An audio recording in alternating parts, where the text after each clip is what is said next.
Allah ya ce abu na biyar, wa ma lam tahkum a'immatukum bi kitabillah wa yatakhayyaru mimma aydihim. Mutane ba za su bar, ko shugabanninku ba za su daina muku hukunci da abin da Allah ya saukar ba, ya zama suna zaɓar shari'a, suna zaɓar abin da suka ga dama. Illa ja'alallahu ba'asahum bainahum, face sai Allah maɗaukakin sarki ya sanya yaƙi tsakaninsu, bala'i a tsakankanin shugabanni. Wannan ya soki wannan, wannan ya zagi wannan, wannan ya shiga gidan rediyo ya kata-kata da wancan, wancan ya shiga gidan rediyo ya ce wane ne gwani. Ai ta faɗa tsakaninsu. Wannan faɗin ya hana su damuwa da damuwarku, ya hana su kallon meye matsalolinku. Kuna ganin dai abin da yake faruwa a ƙasar nan, ana ji ana gani, ƙasar tana cikin fitina, amma shugabannin sun gagara su mai da hankali akan fitar da ita daga fitina. Haka ne ko ba haka ba?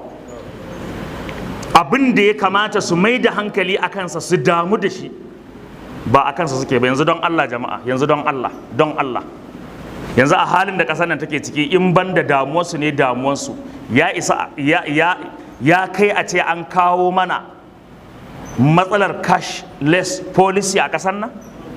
In ban da tunanin shugabannin kwata-kwata ba akan ya za a yi mu babin yake ba. In har mutanen nan suna damuwa da damuwarmu, suna kallon matsalolinmu, suna shiga cikinmu, suna ganin meye damuwarmu, yanzu don Allah ɗan Najeriya matsalan cashless policy ne ta dame shi? Wanzu wannan matsalar jefa mu bala'i za ta ƙara yi ko kuma fito da mu daga bala'i? Jefa mu ta ƙara yi. Amma me ya faru? Manzon Allah ne ya faɗa cewa nan gaba za a zo a sami shugabanni wanda babu ruwansu da matsalolinku. Kawai duk abin da za su yi, in dai zai sa su yi nasara a bukatunsu, to duk abin da za ku fada bai dame su ba. Kuma wannan abin da yake faruwa kenan. Duk abin da za su fito da shi, ka zuba ido da kyau ka gani, sa'idan natsuwa da duba. Duniya ba mu zo zama ba, dubi khairil khalqi, in ba wauta da rashin natso ba, ka tuna ba za mu dawwama ba. Ka tsaya kai tsam da ranka. Duk abin da za su fito da shi, idan ka kalla za ka ga yana da alaka da yadda su za su gyara miyar su ne, amma ba wai yadda ku za ku fita daga cikin bala'in da kuke ciki ba. To ba fa su bane, mu ne matsalar.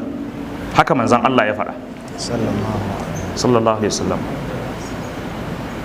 Saboda haka dole ne mu dawo mu gyara alakar mu da Ubangiji, mu saita lamarin mu da shi, sai mu samu tsira duniyar mu da kuma ina da lahirar mu.